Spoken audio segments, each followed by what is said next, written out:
Hello, Dr. David Murphy here. When we become overwhelmed emotionally, our brain shuts down. That's what happens in an anxiety or a panic attack. And when we're in an anxiety or a panic attack, just one part of the brain, one part of the mind is running the show, which means we don't have access to the other billions of neurons and memories and resources and wisdom that we've accumulated over our lifetime. So Francine Shapiro discovered a technique and popularized it, which has been called bilateral stimulation. The idea is to stimulate all parts of the brain using different techniques that have been evolved over time. So, for example, when I'm moving my right hand, my left brain is being stimulated.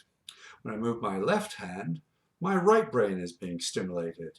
If I alternately move my right and my left hand, then both the left and the right brain are being stimulated alternately.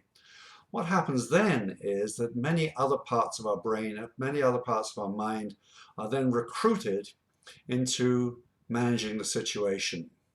And a variety of techniques have been developed to stimulate the brain in this alternate way, bilateral stimulation. I learned a new one just yesterday from Dr. Richard Nongard. Dr. Nongard is a psychotherapist in Las Vegas, and I'd like to share that technique with you. He's labeled it the 3-2-1 technique. So I'll take you through what it is first of all, then we'll go through it together. The 3 is 3 breaths. So the idea is to take 3 slow, deep breaths first of all. And in particular, if you're in the middle of an anxiety or a panic attack, we're breathing with the upper part of the brain, the chest is expanded. And so take the first breath by breathing out and then breathe in. So you take 3 breaths in that way, breathing out, breathing in, 3 slow breaths.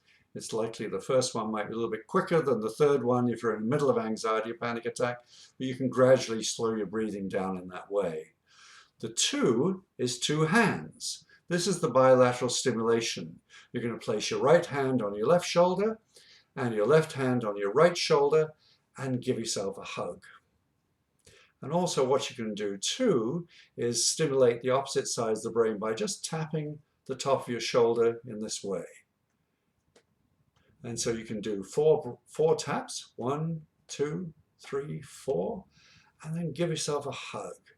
And count to 3 while you give yourself a hug. 1, 2, 3, 4. Give yourself a hug. 3, 2, 1. And then, having got into a calm state of mind and body as your physiology is starting to relax and recover, spend 1 minute just noticing what's going on around you. Just continuing to breathe slowly and evenly, focus on the breathing, and at the same time, focus on what's going on around you without comment, without judgment. Just notice what you see, what you hear, notice the sensations in your body, perhaps notice the sensations air might be moving across the face. Notice that. So let's do that together now. So just imagine, you might even, if you've had an experience of anxiety in the recent past, you can just take yourself there. Just remember that, just on a low level. You only want to experience it on about a scale of 2 or 3 out of 10. Don't go into full-blown 10 out of 10. Just remember it without re-experiencing it. So take yourself to a time and place where you'd be nervous, agitated, anxious, angry even. That can be another situation where one part of the brain takes over completely. A temper tantrum, for instance. So take yourself to one of those times. You've been irritable, annoyed. And now what we're going to do, first of all, is breathe. 3 breaths in.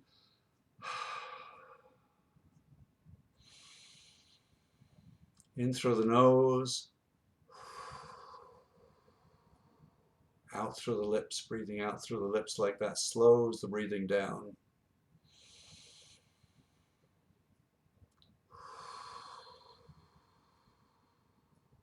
And 1 more for good measure.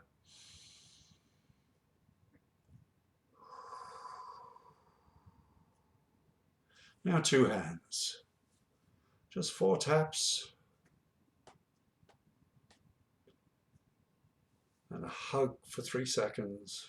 Squeeze yourself tightly, stimulating both sides of your body. And 4 taps. And squeeze once more. That's right, we've done that twice. Now we're going to spend a minute in silence. I'm going to talk a little bit for you, just so you know I haven't gone away and that the picture isn't frozen. And just focus on what you see around you, particularly in the periphery. You can carry on looking at the screen, look at my image on the screen. At the same time, just notice what's going on around you without moving your eyes. Just notice the periphery. It's interesting how we can do that, isn't it? How we can look at something directly in front of us and at the same time notice images on the periphery. And then notice sounds as well as the sound of my voice. I'll pause for a moment so you can notice any sounds inside and outside the room in which you're in.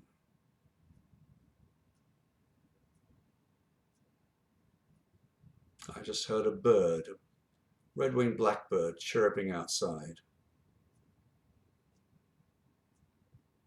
I can hear the wind in the trees. It's a roaring wind today. I can hear my clock ticking on my desk. And now notice the sensations, both inside and outside the body.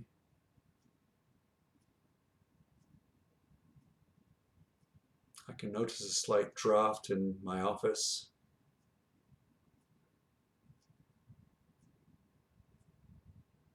I can feel the air moving across my face and my hands. And perhaps for a moment now, notice things you might not normally notice, like how do your ears feel on the side of your head? And how does the small toe on your left foot feel? Just notice those sensations. Just curiously, without judgment, without comment. That's right. Now just let your hands drop gently into your lap. So there you go. 3, 2, 1. 3 breaths, 2 hands, 1 minute of breathing, 1 minute of noticing what you see, what you hear, what you can touch and feel both inside and outside the body. There you go. And practice that now. Practice that twice a day in a quiet time. Don't wait till you're agitated. Don't wait till you're angry or annoyed. Don't wait till you're having an anxiety or panic attack. Practice this now, twice a day. How long does it take? 3 or 4 minutes? It's a little bit like a sports team. You can't practice a breakout drill, a hockey breakout drill in the middle of the game. You have to practice in practice time.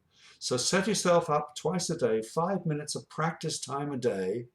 So then you've got this skill down pat when you really, really need it. So enjoy that. Enjoy that. Practice self-distancing. Keep yourself isolated. And remember to stay connected to other people all at the same time. I will talk to you again soon. This is Dr. David Murphy. If you want to learn more or contact me, you can contact me through my webpage, drdavidmurphy.ca. That's drdavidmurphy.ca. I'll look forward to hearing from you. Goodbye for now.